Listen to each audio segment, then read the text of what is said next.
You begin in quiet, the kind of quiet that feels intentional, like the world itself has dimmed the lights and asked you politely to stop checking your phone. This is the beginning of our story, and it's not a chase scene, not an explosion, not a battle. It's slower than that, softer, and, if we're being honest, you probably won't make it through this day without dozing off halfway, which is exactly as planned. Before we drift further, if you enjoy wandering through history at this kind of pace, like someone gently pushing a squeaky cart down the world's longest hallway, go ahead and subscribe. It helps keep this channel glowing. And if you'd like, comment your location and the time on your clock right now. I love imagining a map of listeners, all in their own little candle-lit corners of the planet.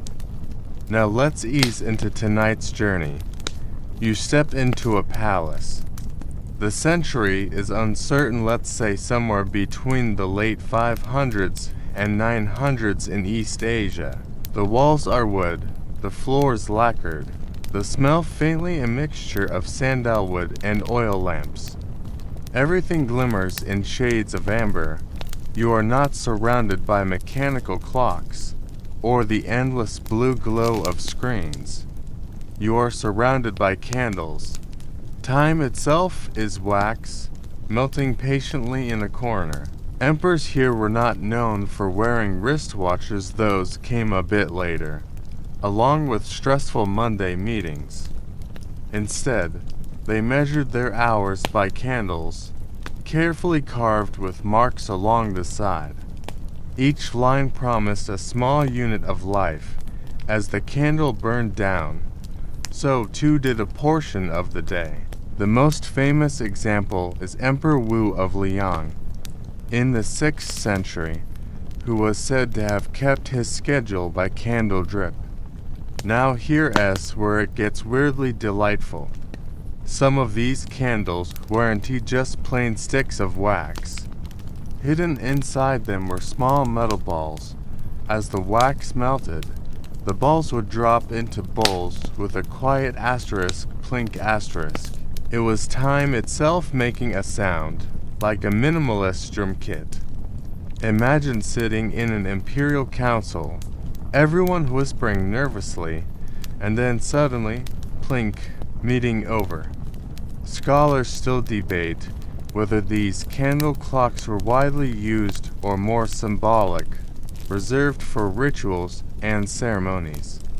The records don't agree, but what we know for certain is that to the emperor, time wasn't just hours, and minutes. It was something sacred, tethered to fire and impermanence. You walk further into the chamber, and you see one of these candles flickering in a bronze stand. Wax tears drip slowly, pulling on the surface like frozen rain. The sound of silence here is powerful, broken only by the shuffle of a servant tending the wick. You breathe in deeply, warm air, scented faintly of tallow and wood smoke. It's easy to imagine the emperor himself, seated cross-legged, watching as the candle shrinks. He measures not just the day, but himself, his reign, his time in the cosmic order, and, of course, his patience for yet another advisor's long speech. A cat wanders in, curling near the candle for warmth. Time may be sacred, but cats do what they want. You smile, because even in the most delicate of palaces, fur and whiskers sneak into history uninvited. You keep walking, your footsteps soft on the wooden floor. The corridor stretches ahead, each alcove lined with candles at different heights.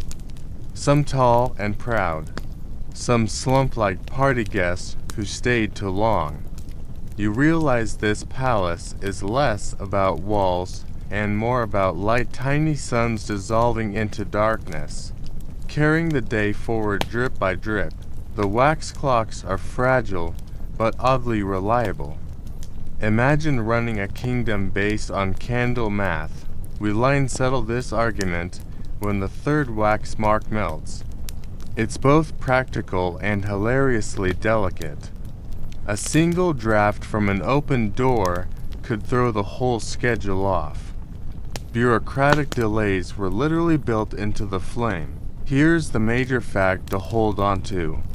In Chinese court culture, timekeeping was deeply tied to cosmic harmony. The emperor wasn't just a ruler. He was the axis between heaven and earth. To measure time poorly was to risk falling out of sync with the cosmos itself. If your candle burned too fast or sputtered out early, it wasn't just annoying, it might be seen as a message from heaven. And here's the obscure detail. In some Buddhist monasteries, monks carried travel candles marked not in hours, but in chants. Each segment of the candle was one full recitation of a sutra. Instead of counting minutes, you measured journeys by prayers. Imagine if your commute was tracked not by a bus schedule, but by how many times you hummed your favorite song. Slightly less efficient, but possibly more relaxing. Historians still debate just how much emperors personally relied on these candles, versus leaving them as symbolic props while clerks kept official records in their scrolls. Some say the emperor was always aware of the flame's progress. Others suspect it was mostly theater. Like a CEO pretending to love spreadsheets. You turn a corner and see a painted silk screen glowing in candle light. The brushstrokes show misty mountains, tiny travelers winding through fog. The flicker of the flame makes the figures move as if alive, as if they too are on their slow, timeless journey. Perhaps the emperor stared at this very scene between meetings, letting the wax decide when to rise, when to pause, when to drain. The air is warm, heavy with incense. You hear the low chant of a priest somewhere nearby, his voice rolling like a soft drumbeat. It mingles with the candle crackle, blending into a lullaby. For the emperor, time was measured in devotion as much as duty. And, because history is never without irony, cats. They were everywhere in palaces, lounging near candles, occasionally knocking one over. Imagine centuries of cosmic order measured by wax, undone by a curious paw. Time itself, toppled by whiskers, ahead of you, a new candle waits unlit. Its surface is perfect, smooth, untouched. Soon it will drip, sag, collapse, because that is its purpose. You feel its silent promise. Time is always ready to begin again. You breathe deeper, slower, letting the quiet of wax and fire settle over you. The palace does not rush, and neither should you. You move deeper into the palace, past courtyards that are half shadow, half glow. The night air drifts in through a latticed window, cool and steady, making a few flames tremble in their stands. Somewhere in the distance, you hear the faint thump of a drum. That's not just a guard keeping awake. It's the pulse of the night watch. In this world, hours aren't announced by phone alarms, but by sound the steady marking of a drum or gong, reminding the city that time is still moving. But here in the emperor's chambers, the candles do the talking. Their wax voices are soft, steady, slightly melancholic. You pause beside one marked with tiny notches. It has burned halfway down, which means that someone, somewhere, is probably running late. You know this feeling. History doesn't change the universal truth. Everyone is always running late. The major fact to tuck into your pocket here This candle clocks were not unique to China. Versions of them appeared in ancient Japan, India, and even medieval Europe. But in the Chinese court, their symbolism carried extra weight. The emperor was the son of heaven, and to burn through hours was to burn through heaven's favor. You don't just let the candle sputter out unnoticed. That would be like ignoring a very stern calendar invite from the cosmos. And here's your obscure tidbit. Some records mention perfumed candles used in courts, scented with exotic spices so that as the hours passed, the fragrance shifted. Imagine your schedule announced not only by melting wax, but also by a gradual change from sandalwood to jasmine, a scented timeline arguably more pleasant than your smartphone buzzing angrily at you. Historians still debate whether emperors truly sat, watching wax melt, or whether the candles were more of a symbolic backup system. After all, rulers had armies of officials whose job it was to keep time, announce rituals, and wake people up at ungodly hours. But one suspects the emperor occasionally looked, just for the poetry of it.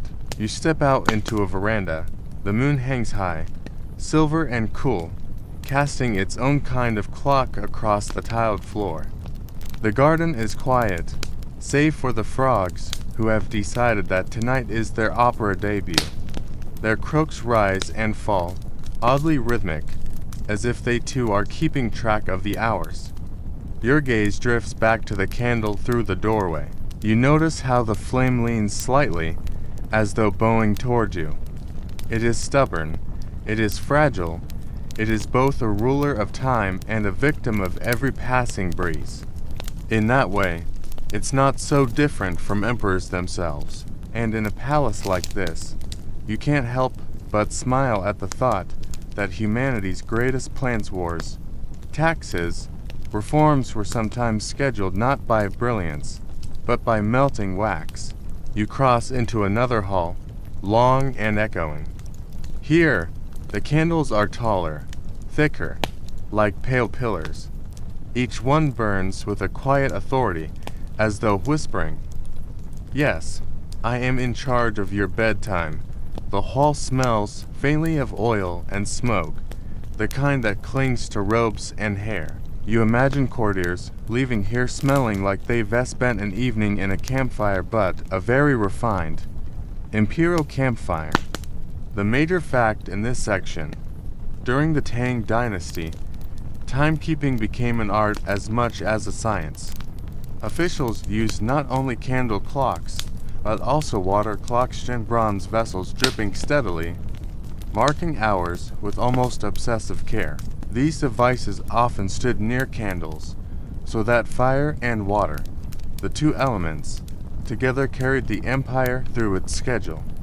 One flame, one drop, side by side. Now for something stranger. There are scattered accounts of candles being used in divination. People would interpret the way a flame bent or sputtered as omens for political events. If the wick burned too fast, perhaps a decision was rushed. If the flame split in two, it might signify division in the court. You can almost picture nervous ministers, squinting at wax strips like modern people squint at tea leaves. Time wasn't just measured, it was read. Historians still debate the accuracy of these accounts. Were the candles truly part of courtly divination, or were these later embellishments added to make the emperors look more mystical? The sources don't quite agree, and the flames aren't talking. You stand before one particularly wide candle, its marks carved deep into the side. Each groove promises the passing of a fixed interval. You lean closer. The wax pulls, shimmers, and then drops, slow and inevitable. There is no rush here, only surrender.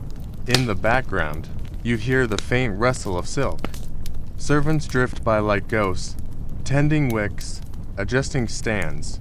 To them, this is ordinary. To you, it feels ceremonial, like each adjustment is a prayer to keep time itself from unraveling. and because irony always sneaks into history. Imagine the emperor giving an important order, all eyes fixed on the candle, and then a single moth flutters by, lands on the flame, and ends the schedule with one dramatic sizzle. Time, undone by insects, humanity's plans, were set by wings. The hall grows warmer as the flames flicker higher. You sit down on a low bench, feeling the polished wood beneath you. Your eyelids grow heavy, lulled by the rhythm of wax, by the flicker of shadows climbing the walls. Remember the veranda you passed earlier, where the frogs sang in the moonlight. You hear them again now, faintly through the thin screens. Their song weaves into the crackle of candles, into the silence of centuries. The palace is alive, but never in a hurry, and neither are you. You wake, or maybe you never slept as the night deepens in the palace. The candles are shorter now, humbled, like dignitaries after a long speech. Their flames cling on with a tired kind of stubbornness, wobbling slightly in the draft. You could almost root for them the way people cheer on an athlete in the final stretch of a marathon. The major fact here is this. In the Song dynasty, candle clocks reached a kind of standardized form. Long sticks of wax were marked carefully, sometimes with colored threads tied at intervals. As each thread burned through, it would drop with a faint fizz or spark, signaling the next portion of time. Imagine your schedule dictated by little sparks of string somewhere between a productivity app and a very small fireworks show. For something obscure, there are records that in certain households, people trained birds to respond to candle cues. When the wax reached a certain point, the bird would be released or fed, becoming part of the timekeeping ritual. Picture a sparrow as your secretary, hopping out of its cage with a chirp to tell you, it's time for the meeting. Efficient, though not exactly precise. Historians still debate whether such trained animal timekeeping was common or just a quirk of eccentric families. After all, sources sometimes exaggerate to make stories sound more charming. But still, it's a nice thought. Birds and candles working together in the quiet economy of time. You wander down a gallery lined with portraits of past rulers. Their eyes follow you, or at least it feels that way, as portraits often do. Some of these emperors ruled with iron will. Some let the ministers handle most of it while they wrote poems or chased exotic pets.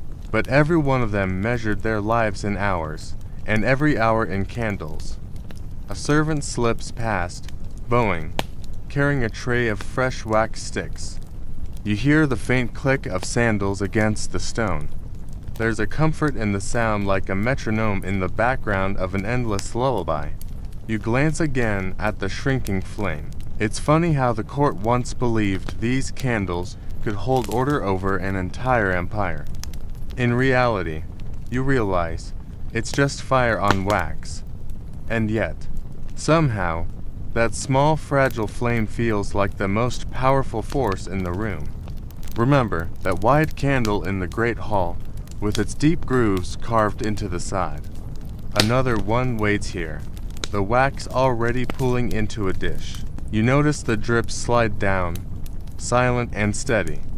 Each drop is a second, slipping away without apology. And you think, maybe time isn't cruel. Maybe it's just melted. The palace stirs faintly with the approach of dawn. Not loud, just subtle shifts. A cough from a guard at his post, the scratch of a quill in some scribe's room, the faint cooing of doves on the roof.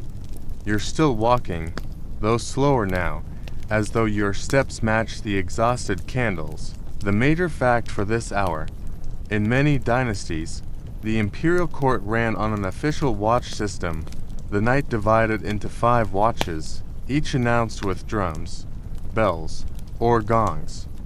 The candle marked the micro-level hours, but the city itself woke or slept by the broader rhythm of these watches. A bit like having both your phone calendar and your wall clock redundancy against the chaos of oversleeping. Now here's a tidbit for the eccentric files. Some aristocrats believed that burning candles with inscriptions of poetry could bless the night with good fortune. As the words melted, they were thought to be released into the air. Imagine your to-do list written in wax, disappearing with every drip. By morning, all your obligations would have gone up in smoke. Tempting, isn't it? Historians still debate whether these poetic candles were actually popular in the palace, or whether they were mostly household amusements among scholars and poets. After all, the emperor had less time for melted metaphors and more for taxes. But you can picture it, a lonely minister, staying late, whispering his verses into flames. You stop at a small table where a candle has nearly reached its final line. The wax collapses into itself, forming strange, molten sculptures. They look almost like tiny landscapes, mountains, valleys, rivers frozen in pale white. You wonder if anyone ever collected these wax relics. Perhaps some chambermaid swept them up, puzzled by their accidental beauty. A breeze stirs through the open lattice, and you hear again the frogs from the garden. Yes, the same ones who sang through the night. Their voices are fainter now, almost reluctant, as if they know their time is ending. Even the frogs keep schedules, apparently, and in the pale edge of morning light, you notice how the flames turn golden, how they seem less mystical and more ordinary. Candle clocks work best at night. Daylight strips them of their authority. The emperor will soon rise, guided not by dripping wax, but by courtiers knocking at his chamber door. You realize that time, like candles, is always contextual. In darkness, the flame rules. In daylight, the sun mocks it. And you, caught between both, simply walk on, slower, softer, like someone who might never quite make it to bed. The palace feels different in the soft gray of pre-dawn. Shadows loosen, as though they're being released from their nightly contracts. You step along a corridor where the candles are guttering out, one by one, giving off faint wisps of smoke.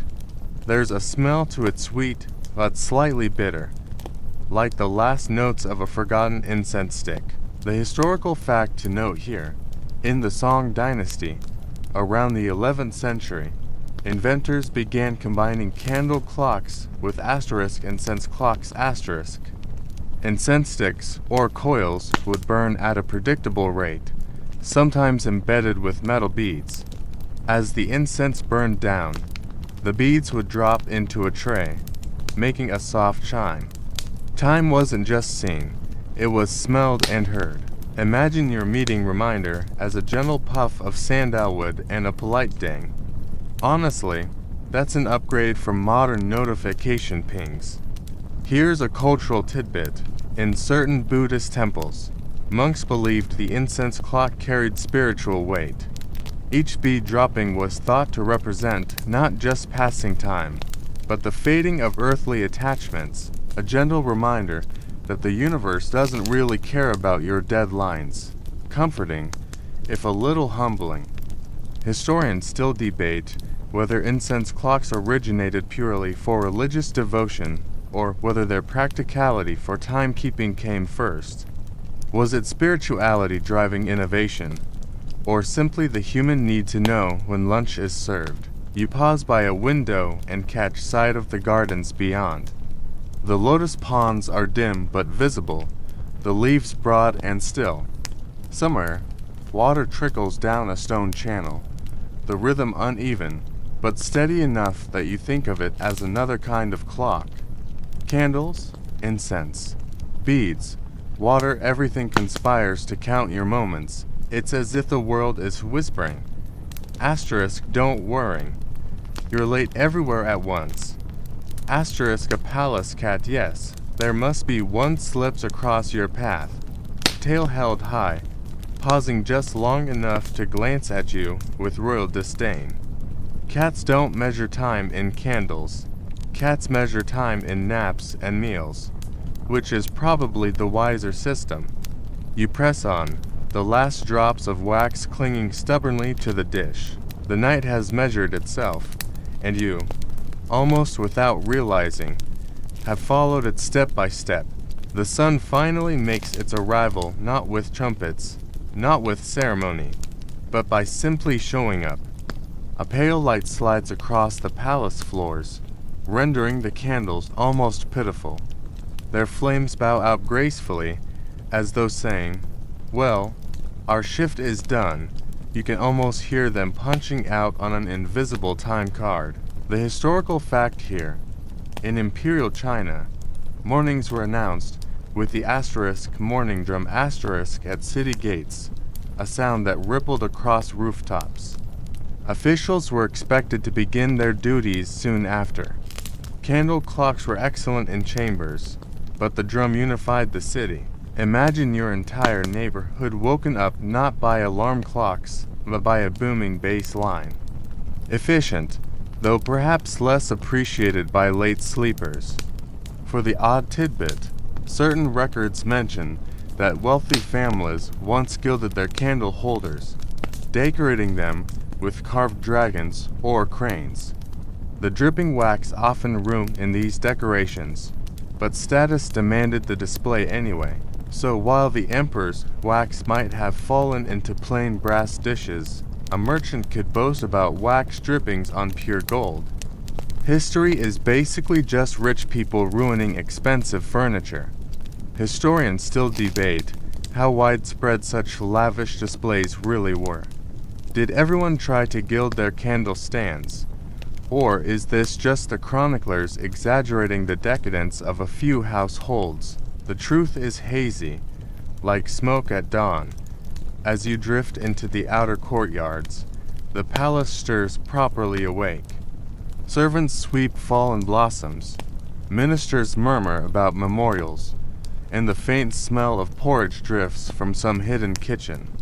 Time now belongs to sunlight, food, and ritual. But you notice something. Even in this brightness, the memory of the candle remains. Your eyes linger on a scorch mark where a flame had leaned too far. You recall the wax mountains that melted into fragile ridges. You think back to the sound of beads falling in incense trays. All of it, small, simple, temporary but strangely grand.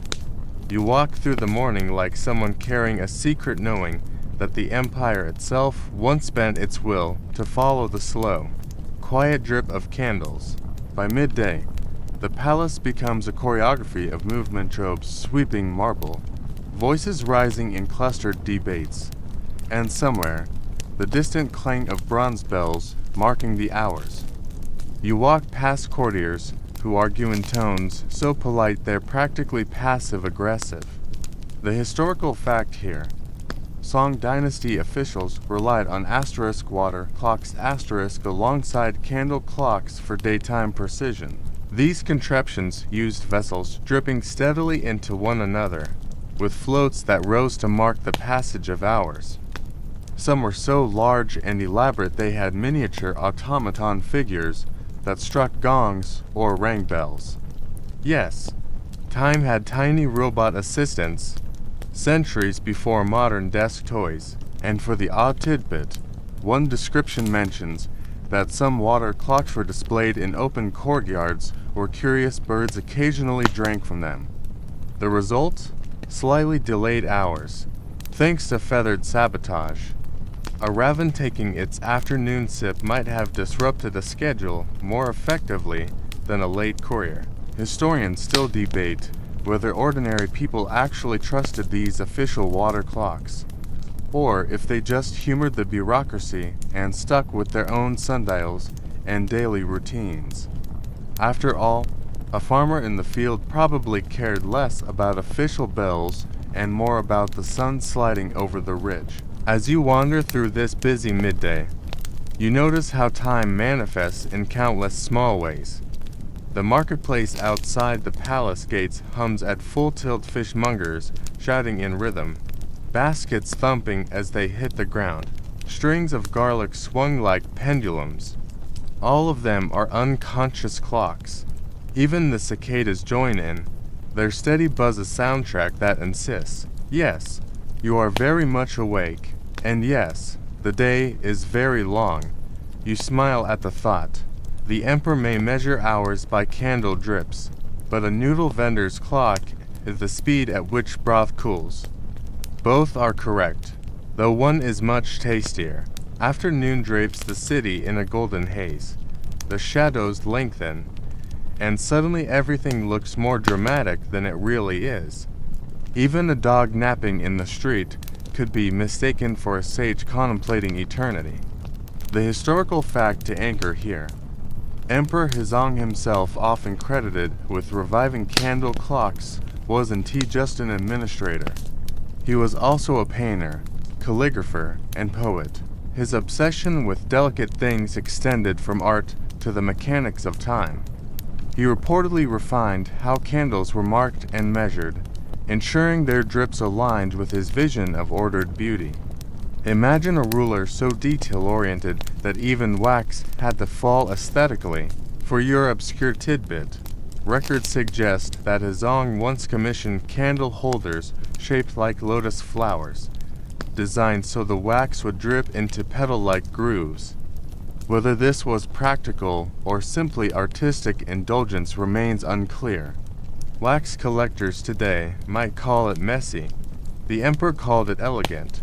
Historians still debate how much of Hezong's personal involvement was genuine invention, and how much was enthusiastic endorsement of his court artisans' work. Was he tinkering like a hobbyist emperor, or simply nodding approvingly while engineers did the math? Hard to say, though the image of him squinting at dripping wax with a paintbrush tucked behind his ear is oddly believable. You stroll again past the gardens, where the shadows of bamboo stretch across the path like clock hands. The rhythm of the palace has slowed. Officials depart, servants ease into quieter tasks, and the afternoon heat presses down until even the most ambitious arguments fizzle out. You pause near the lotus pond, watching the ripples slide outward, counting how many it takes before they disappear. It feels like another form of timekeeping, a natural one, soft and ephemeral. For a moment, you realize the emperor and the pond are aligned, each teaching the same lesson. Time is simply measured in the things that vanish. And then a palace cat reappears, this time perched on a sunlit rock, grooming itself with absolute concentration. Cats, once again, refuse to acknowledge the concept of hours. Perhaps they're right. Evening begins its quiet descent, and with it, the palace grows softer, less insistent. The clang of bells fades, replaced by the hushed scurry of attendants lighting lanterns along carved corridors. You walk among them, the glow of each flame catching in polished bronze mirrors, doubling and tripling until the palace seems to shimmer with borrowed stars. Here's your historical anchor. In the Song dynasty, evening hours were often marked by asterisk drums and gongs sounded across the city. The system was simple but effective. At sunset, the first watch drum signaled the closing of city gates. Throughout the night, subsequent beats marked the changing of watches, letting citizens and guards know how much time had passed. In effect, the city became a giant, synchronized alarm clock, though with fewer snooze buttons. For an odd cultural tidbit, some documents mention night patrol songs, simple chants sung by watchmen as they paced the streets. They weren't exactly top 40 hits, but they worked to assure people that guards were awake and the streets were safe. Imagine trying to fall asleep to someone outside, humming the same tune every hour. It's like living next to the world's most repetitive radio station. Historians still debate how consistently these patrols actually sang. Were they dedicated performers, or did most guards just mumble to themselves, saving their voices for tea-house gossip? No clear answer survives, though one suspects enthusiasm waned after midnight. As the last sliver of sun dips behind the horizon, you find yourself standing near the Emperor's audience hall, now dim and echoing. The candles are lit again tall, slender, carefully marked. Their flickering drips now measure not just time, but the slow glide toward rest. You listen to the wax drops fall, a steady rhythm that rivals any drum or gong outside. The palace cat? Yes, it's here again, slipping under a wooden screen. Still unbothered, still timeless. Night deepens, and the palace settles into a rhythm that feels almost private, as though its walls sigh with relief once the business of the day is finished. You walk along the quieter courtyards, where moonlight traces silver outlines on stone. The air cools, and the scents of the dank oil, incense mix into something faintly sweet, like an old library at rest. Here's your historical fact. In some palaces, candle clocks were paired with incense clocks at night. Incense sticks or coils, carefully measured, burned at predictable rates. Some even released different fragrances at different intervals, marking time with both smoke and scent. Picture a clock that tells you it's midnight by suddenly smelling like sandalwood. That's efficiency with flair. And the odd tidbit, certain incense clocks were made with powders arranged in elaborate patterns, so as the fire crept along, little strings or beads would drop at intervals, creating a faint jingle. Yes, a kind of medieval ASMR. Monks in some temples use these for meditation, though one suspects a few dozed off before the jingle reached the next hour. Historians still debate whether palace officials relied more on candle clocks or incense clocks for precision, since wax was prone to drafts and incense could be interrupted by clumsy attendants. Imagine the chaos if both were running and disagreed by half an hour, which they surely did sometimes. Time, apparently, was negotiable. You sit beneath the curved eaves, watching the lines of smoke curl upward into the sky. The city beyond the walls is quieter now, punctuated only by a distant drum. Within the palace, the candle flames lean with the breeze, and you feel the hours stretch like silk pulled across a loom. For a brief moment, you sense that the Emperor himself, wherever he is this night, might be doing the same thing, listening to wax and watching smoke, measuring the world not by urgency, but by the calm, inevitable passing of shadows. And yes, the cat has curled into a perfect circle at the base of a pillar, which, frankly, is the most accurate clock you've seen all day. The palace at midnight does not sleep. It merely shifts into a softer gear. You notice how sound itself changes character. Footsteps are hushed, fabrics brush more carefully, and voices drop to whispers that seem to dissolve before they reach the walls. You walk slowly, as though afraid to wake time itself. Here's your historical fact. In the Song dynasty, midnight was often marked by the third watch, one of the clearest divisions of time in the old system. Guards at the city gates, the palace walls, and the watchtowers all struck their drums in unison. If you were awake, you'd know it was the middle of the night. If you were asleep, well, congratulations, you weren't keeping track anyway. Now for the cultural oddity. Many households, not just the palace, relied on rooster crow calendars. Some texts describe people claiming that roosters crowed at the fifth watch around dawn, but the timing was famously unreliable. A rooster crowing too early or too late could ruin your sense of the day. In some towns, residents jokingly named the most punctual rooster like it was a civic official. Imagine relying on Dave the rooster to keep your commute on schedule. Historians still debate whether palace life truly synchronized so neatly with these formal divisions of time. The bells and drums were recorded? Yes, but whether people inside the walls lived by them or by their own yawns and candle stubs remains uncertain. You paused in a lantern-lit corridor where the candles burned evenly, the wax dripping down like measured sighs. The emperor's marked candles still whisper their steady truth. Wax melts, hours pass, people yawn, and somewhere in the shadows, the cat decides this is an excellent moment to leap into your path and nearly trip you. Apparently, midnight mischief transcends centuries. The hours after midnight belong to a kind of suspended stillness, the sort that convinces you time has stopped or at least slowed its pace enough to let you catch your breath. You move toward the inner garden, where the moonlight casts pale reflections on the koi pond.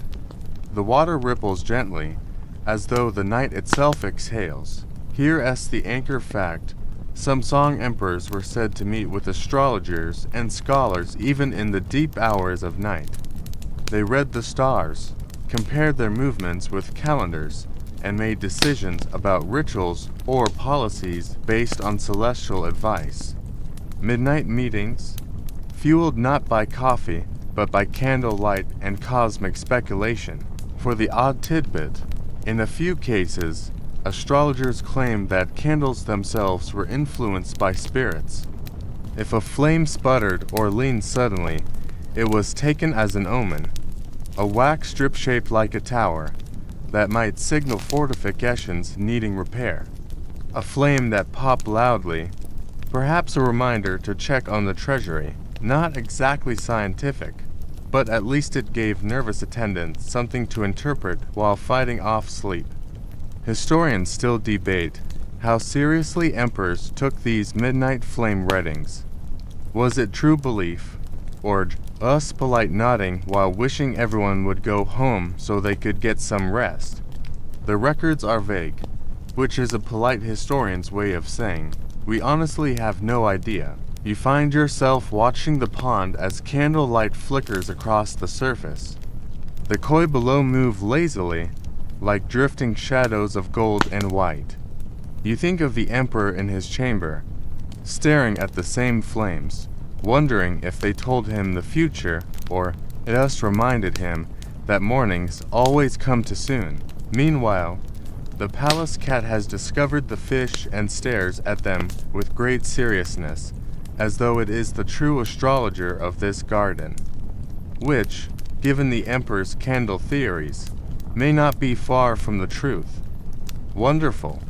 The night has nearly run its course, and dawn begins to press softly at the edges of the palace. You step through a quiet courtyard, where the air feels thin and cool, the kind that makes your breath drift in faint clouds even though no one has invented central heating. The silence is complete, broken only by the faint trickle of water from a bamboo pipe. This is the fourth watch of the night, edging closer to dawn. Here as your historical fact, officials on night duty were expected to remain awake and alert during these hours.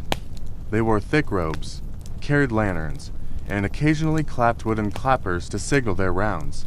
Imagine your modern office security guard, except with silk shoes and the vague risk of imperial reprimand for nodding off. And for the cultural oddity, there were night markets in some Song dynasty cities that only began to wake at this hour. While the palace whispered in half-sleep, some streets buzzed with vendors selling steaming buns, salted fish, and even hot wine. It was the original late-night food run, though instead of neon signs and delivery scooters, you had paper lanterns and meal cards. Historians still debate just how widespread these night markets were. Were they common in the capital, or more of a frontier city phenomenon? Some records praise them as lively signs of prosperity, while others grumble about disorderly crowds. The truth may sit somewhere between hot dumplings and mild chaos. Inside the palace, though, everything remains subdued. You glance at the emperor's marked candles and notice that wax now pools in shallow saucers, shadows leaning differently against the walls. The measured time is slipping away, almost gone. Somewhere in the rafters, The palace cat gives a dramatic yawn, as if announcing to all creation that sleep is the real empire worth ruling. You find yourself agreeing. The horizon begins to soften. You notice a faint gradient in the sky, the blackness turning toward a pale gray that hints at morning. The world is about to shift again, even though your body feels like it could keep drifting in this in-between state forever. Here's a solid fact.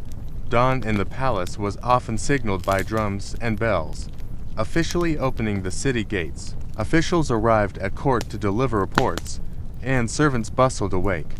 The palace, which had held its breath through the night, exhaled into a new day of bureaucracy, ceremonies, and carefully measured steps. The obscure tidbit: some emperors reportedly judged their attendance based on yawning control. Falling asleep in the emperor's presence was a punishable offense, but yawning too visibly was nearly as bad. Court life demanded alertness, even after long hours awake. In other words, imagine your boss docking your pay for looking sleepy during a 6 a.m. meeting. Historians still debate how strictly these rules were enforced. Was every yawn met with scolding, or just the particularly dramatic ones? Records exaggerate, and truth hides in the small silences. The emperor himself, however, was known to rise before dawn, watching the first candles gutter out. He measured the hours not just by the stars or roosters, but by the quiet dignity of melting wax. A ruler of millions, and yet dependent on a flame to whisper when it was time to stand. You stand in that same chamber, feeling the faint warmth of the last candle. Outside, the sky brightens, the koi stir in the pond, and somewhere, the palace cat, now curled on a cushion, refuses to acknowledge any change in cosmic order. Morning is here, whether the emperor is ready or not. Perfect, the palace has moved firmly into daylight now. You walk into the wide courtyards of the palace, where the air has shifted from cool midnight stillness to a soft, golden warmth. The light spills slowly over tiled roofs, painting each corner with a sheen of morning calm. Servants begin to sweep the stone paths with straw brooms, the soft rasp of bristles almost rhythmic, as though even-tiding the courtyard must keep time with the universe. Here as your historical fact, dawn audiences were a daily ritual for many emperors of the Song dynasty. Officials from across the bureaucracy, scholars, ministers, sometimes even military envoys lined up in ceremonial robes. They bowed, they presented memorials, and they endured the emperor's questions. You could think of it as the world's earliest and longest Monday morning meeting except held every single day. The odd cultural tidbit: the emperor's robes were not just clothing, but clocks in themselves. Some outfits were coded to specific seasons or ceremonies, and the wrong garment worn at the wrong time could spark serious gossip in the court. Imagine showing up to a wedding in sweatpants, except instead of side-eyes, you risk subtle political ruin. Historians still debate how involved the emperor really was in each session. Some records describe him as fiercely attentive, noting every line of every document. Others suggest he occasionally drifted, letting ministers drone on while his gaze followed drifting candle smoke or shadows of birds flying over the courtyard tiles. It seems emperors, like everyone else, sometimes had trouble focusing before breakfast. The palace cat, of course, ignores all this. It leaps onto a sun-warmed bench and naps, an act of open rebellion against the entire structure of imperial timekeeping. If anyone here truly understands how to master hours, it is probably the cat. You step deeper into the day, walking past clerks bent over scrolls, their brushes scratching gently across silk and paper. Rows of ink-stained fingers move steadily, capturing edicts, accounting tallies, and names of tribute bearers.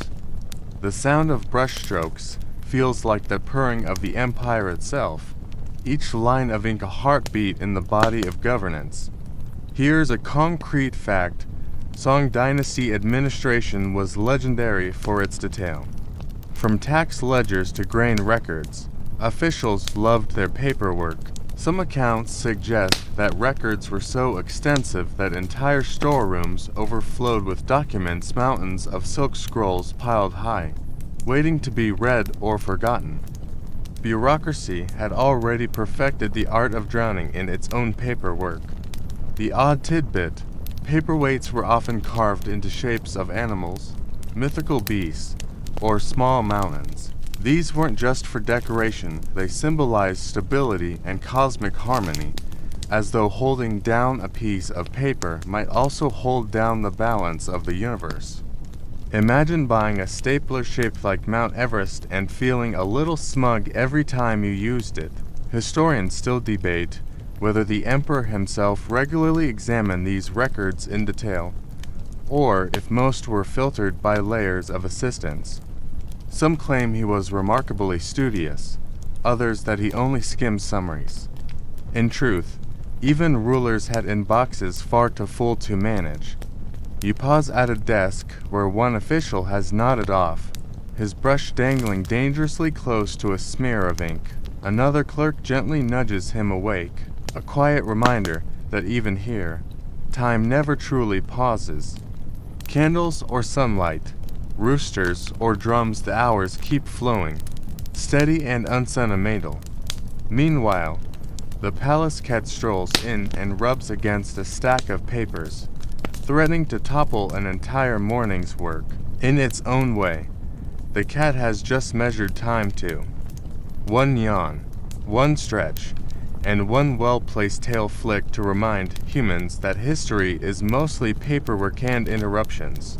You drift back into the great hall where officials now murmur in clusters, their robes swishing like slow-moving waves.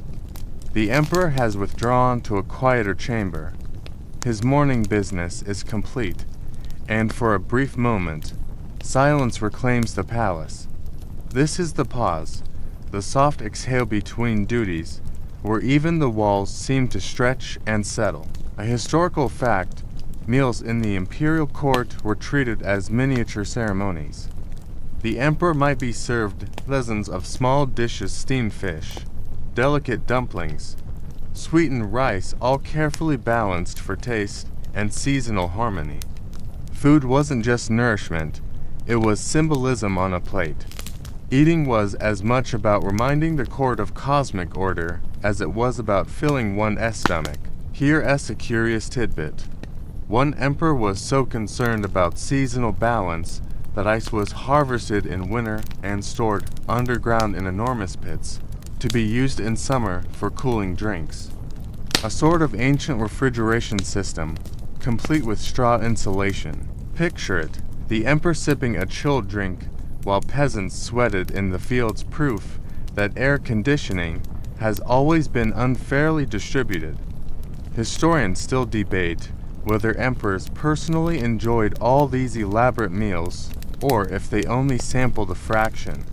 Some suggest many dishes were for display, while others claim the emperor ate heartily. The truth probably lies somewhere between, part banquet, part performance, part very expensive snack.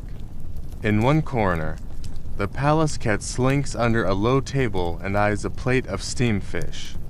You imagine that if the cat had been emperor, history might have included far more records of vanished food and suspicious paw prints. Perhaps that would have been easier to archive. You step outside into a covered walkway where the scent of flowering gardens drifts in through carved lattice windows. The emperor, having eaten, strolls slowly here as attendants trail behind, carrying scrolls and fans. The walkway is long, tiled, and faintly echoing with each footstep, like walking inside a slow clock, where time is measured by the sound of sandals brushing stone. The fact of the day: Song Dynasty emperors often maintained carefully curated gardens, blending rocks, streams, and trees into miniature worlds. These weren't just for beauty, they were designed to reflect balance between heaven and earth. Walking in them was meant to restore clarity of mind. though in practice, it probably also offered a chance to escape endless paperwork.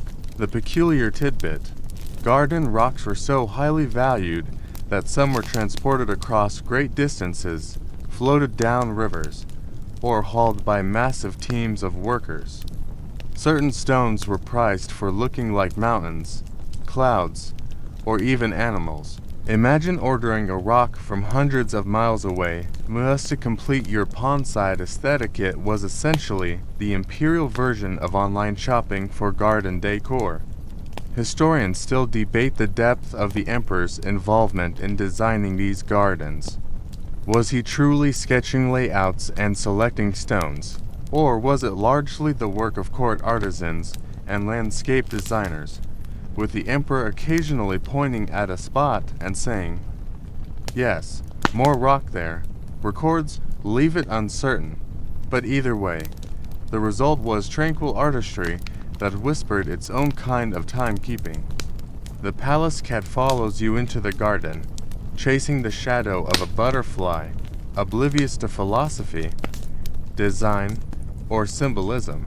The cat cares nothing for heaven and earth balance. It leaps, misses the butterfly, and lands squarely in a patch of moss.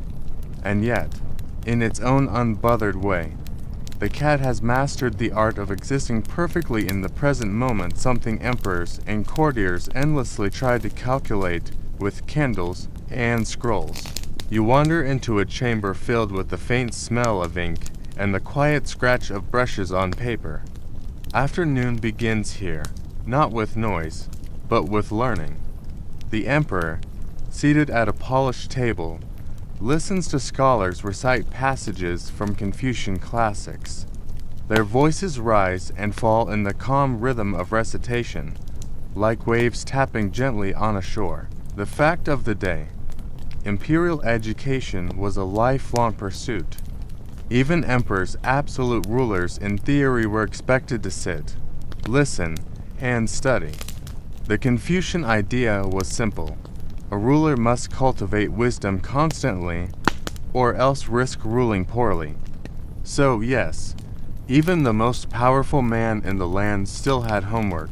The curious tidbit: some emperors reportedly dozed off during these lessons, head bobbing slightly as scholars droned on. To prevent this, attendants sometimes burned sticks of incense near the ruler's seat, the sharp scent designed to keep him awake. Imagine that, the equivalent of your boss putting an air freshener under your nose during a long Zoom meeting. Not exactly motivating. Historians still debate whether these lessons genuinely shaped emperors, or if they were ceremonial, more about appearances than actual learning. Did knowledge truly sink in, or was it simply a performance of attentiveness? The records leave us hanging, like a student's unfinished essay. You watch as the emperor dips a brush into ink, writing characters with slow, practiced care. Each stroke is deliberate, a measure of time in itself. Outside, you hear faint echoes of the same scratch of brush from clerks copying reports. The empire is bound together not just by soldiers or taxes, but by ink, endless ink, flowing like rivers across parchment. And in the corner? Yes, the palace cat again. This time, it bats lazily at the dangling tassel of a scroll case. Scholars bow, the emperor studies, and the cat demonstrates the timeless truth: paper is for paw prints. The lesson chamber grows warm with the afternoon sun, so the emperor steps into another hall, this one adorned with calligraphy scrolls and paintings. Here, artistry softens the day. Time is no longer measured by candle drips or ink scratches, but by brush strokes on silk and melodies plucked on strings.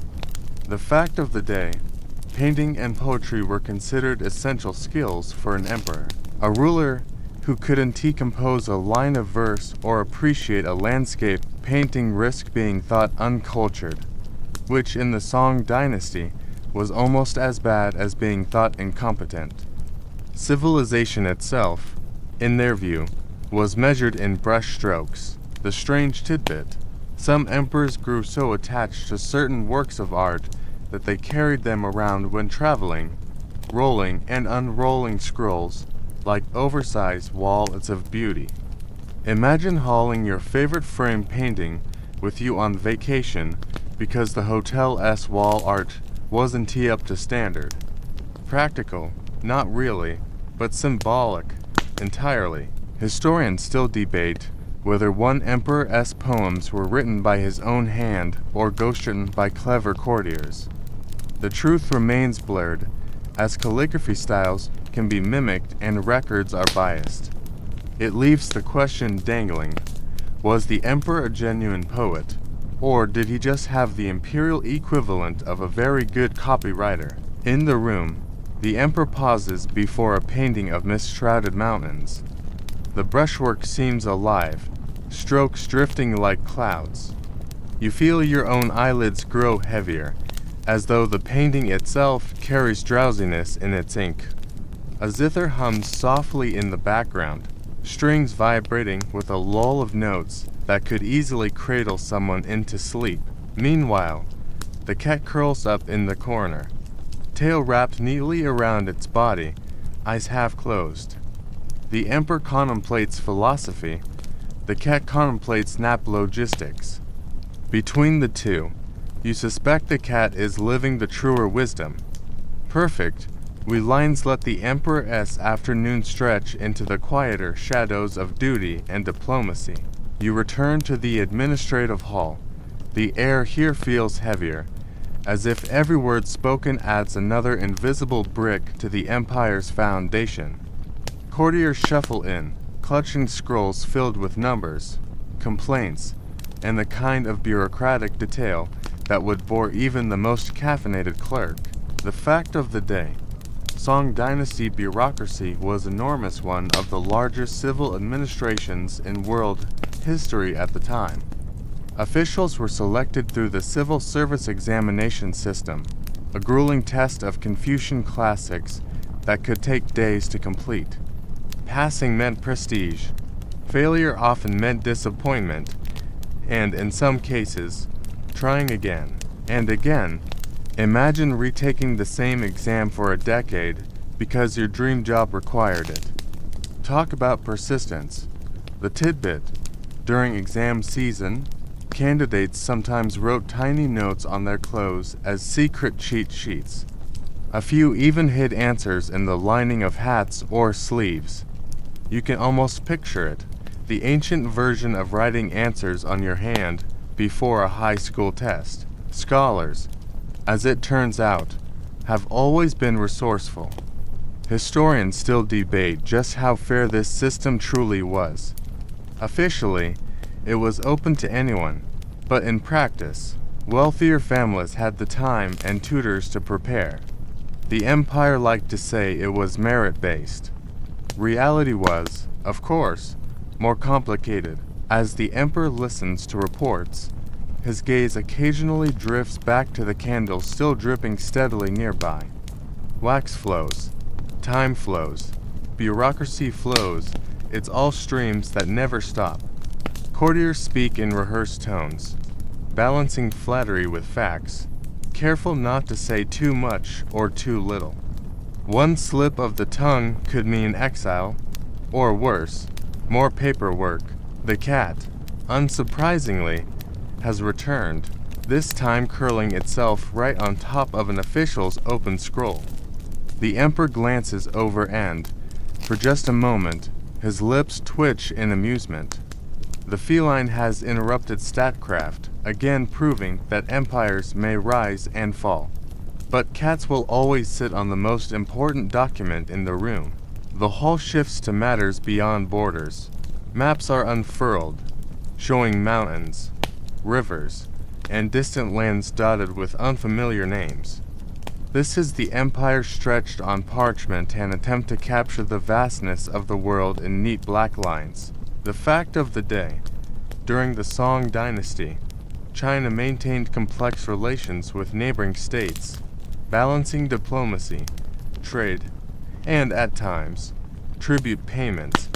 Gold, silk, and sometimes even princesses were exchanged to secure peace. The empire thrived on trade, importing luxuries like spices and exporting the silk and porcelain that dazzled the rest of the world. The obscure tidbit: some envoys from Central Asia reportedly brought exotic animals as gifts. Imagine the surprise when a camel or an ostrich wandered into the palace courtyard, baffling attendants who are used to seeing only horses or dogs. One story even mentions a rhinoceros being presented, mistaken by some courtiers as a mythical beast. Early diplomatic gifts, it seems, doubled as zoo exhibits. Historians still debate whether these exchanges genuinely reflected mutual respect, or if they were veiled hierarchies, one side pretending to bow, the other pretending to accept. The truth, like those maps on parchment, was simplified. The real world was always messier than ink allowed. As the emperor studies the maps, you notice how much the cartographer struggled with scale. Rivers bend awkwardly, mountains stack like misplaced staircases. Accuracy wasn't the goal, symbolism was. These maps were less about navigation and more about declaring, "This belongs to us," a statement written in rivers of ink. The candle flickers, dripping toward its end, marking the quiet creep of time. Outside the hall, faint voices call as messengers run with letters.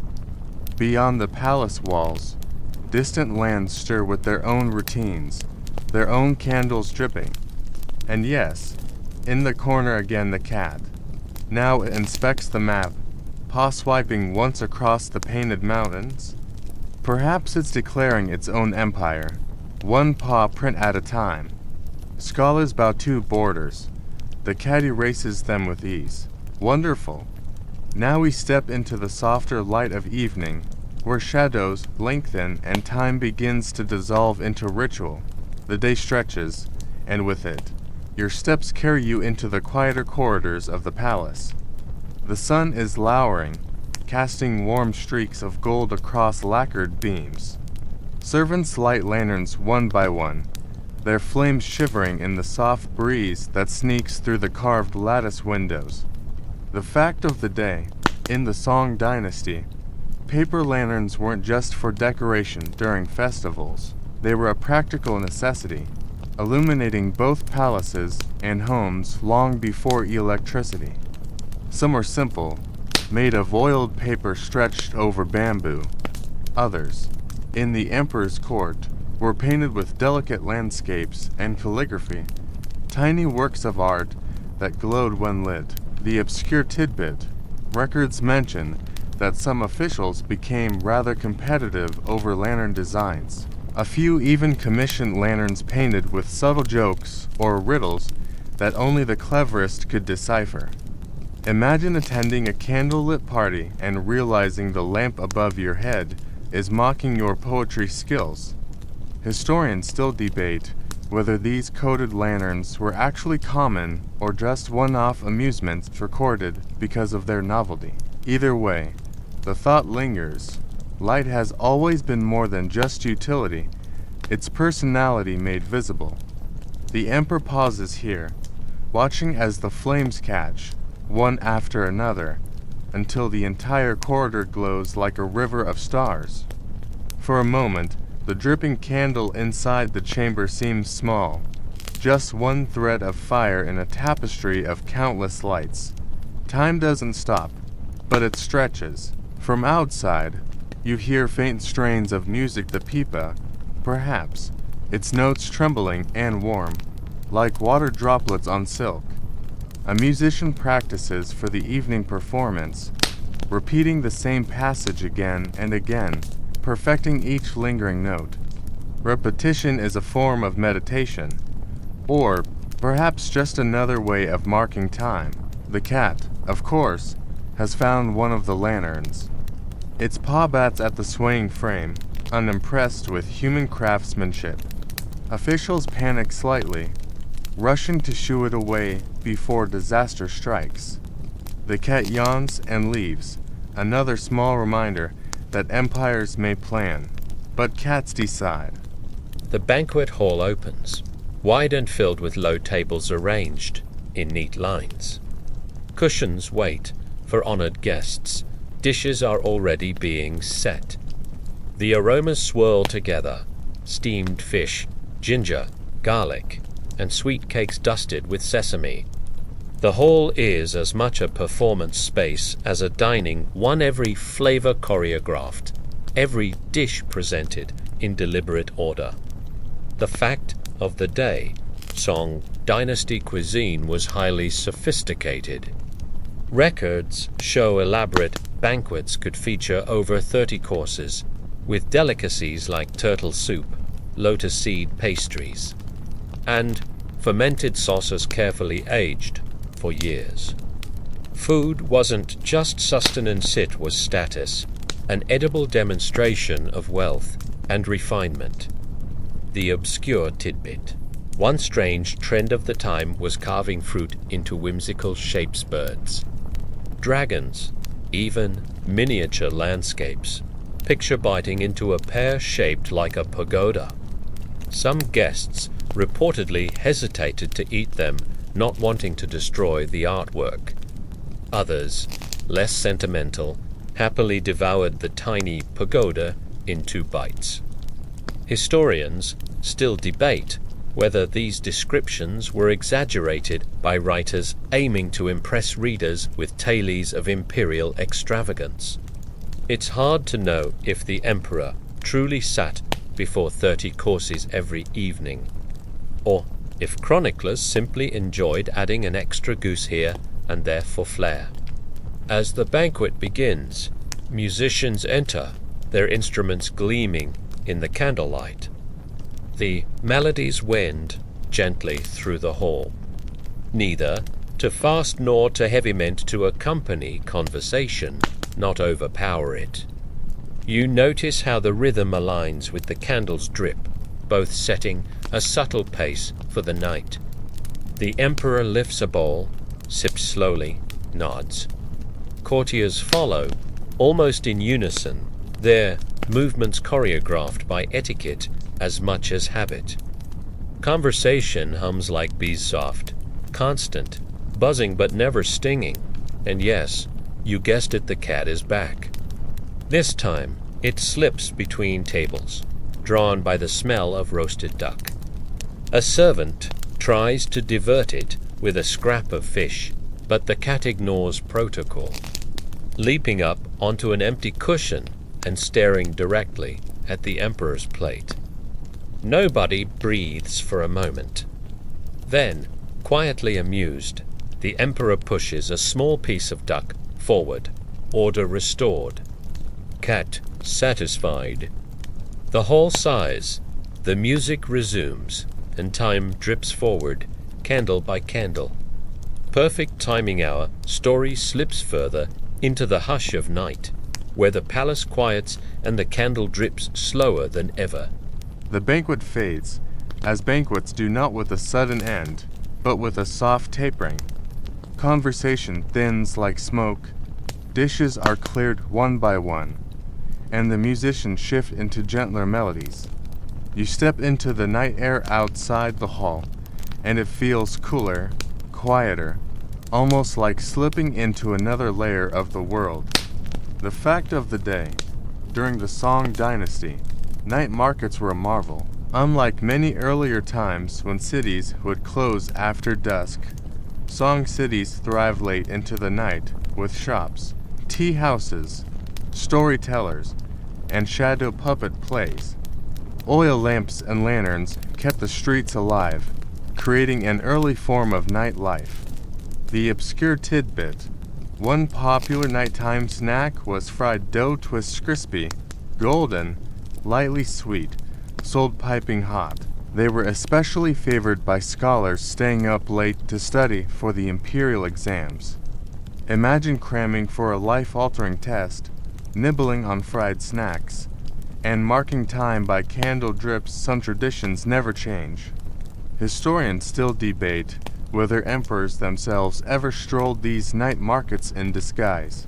mingling with their subjects. Stories say they did, but such tales often belong more to legend than fact. Still, it's a pleasant image, an emperor, hidden under a plain rope, munching fried dough while browsing trinkets. Back in the palace, though, the emperor doesn't stroll. Instead, he lingers in a garden pavilion, looking out at the moon. The water below reflects both moonlight and lantern light, rippling with each faint breeze. For a ruler who measures time in drips of wax, the moon offers another kind of clock, steadier, slower, untouchable. Somewhere in the distance, the cat prowls, unimpressed with celestial reflections.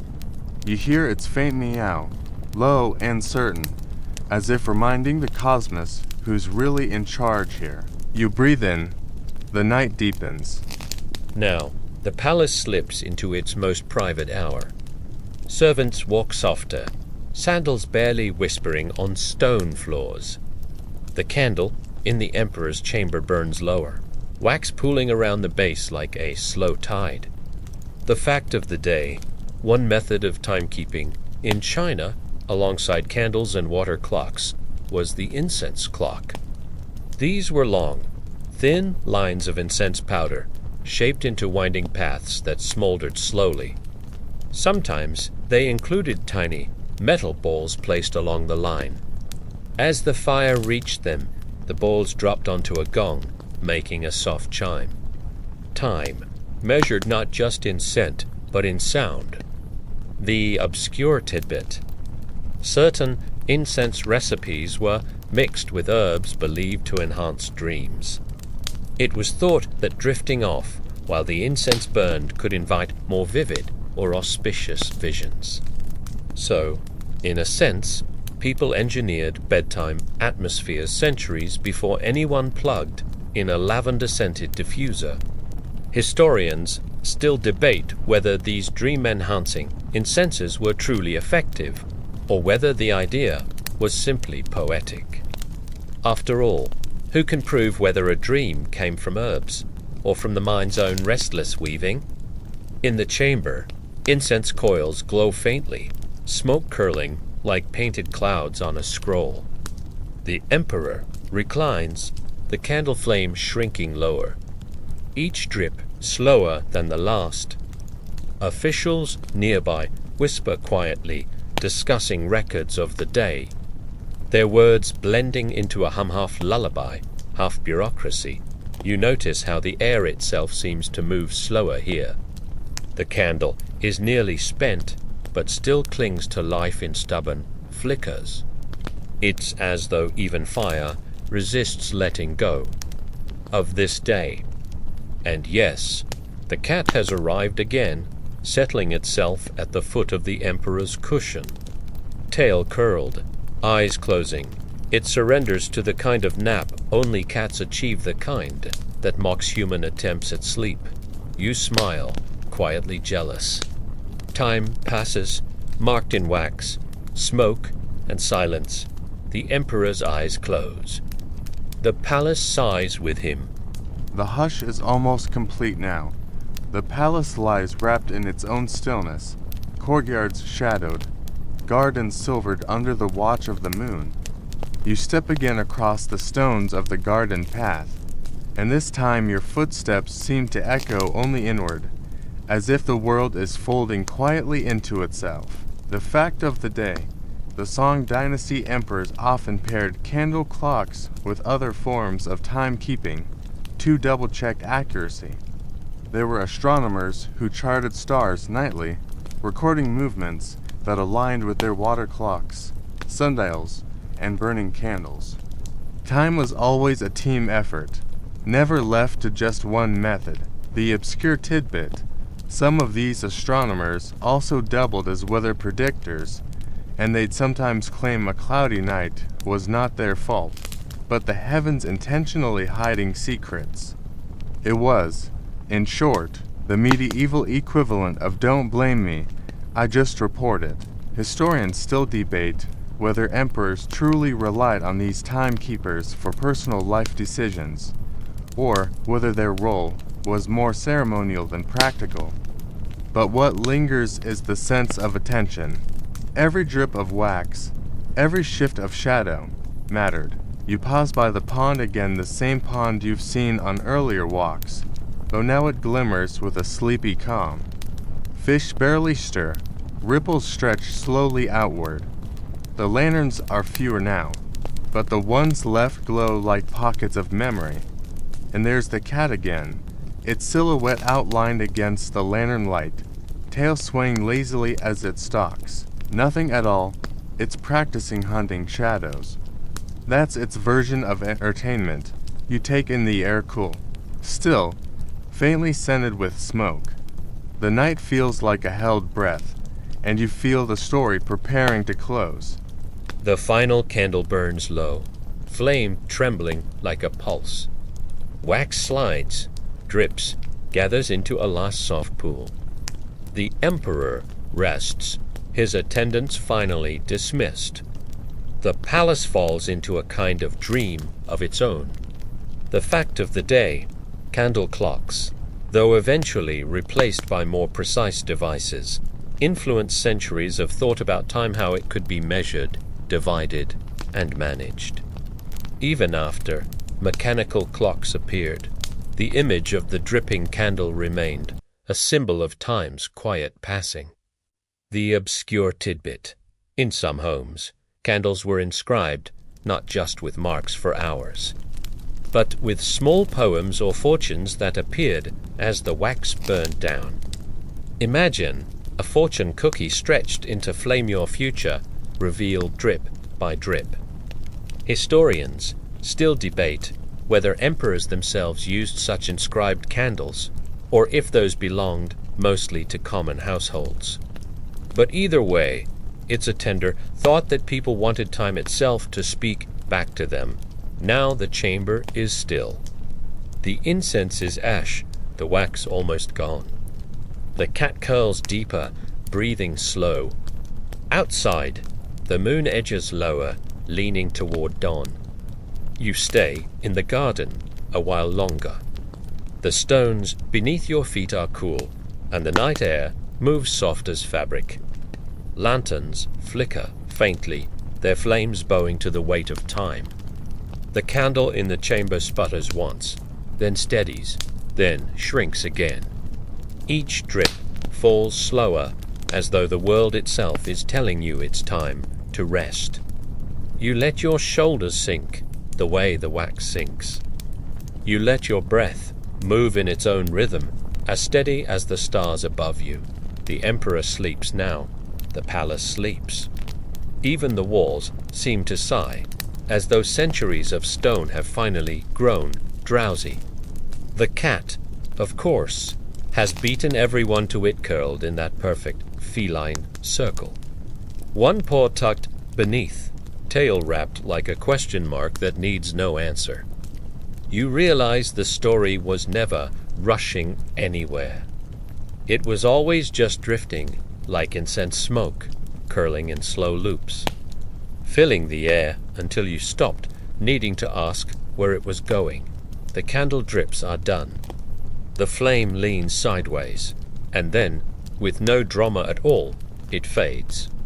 But in its fading, the memory remains, that time is always both measured and unmeasured, both a system and a sigh. That centuries ago, people leaned into the same quiet, moments you lean into now, watching flame. Hearing night, feeling small and steady inside a vastness, you take a final breath. The night folds softly around you. The story closes like a door, but a quiet door, one that clicks shut without a sound. And in that quiet, you rest.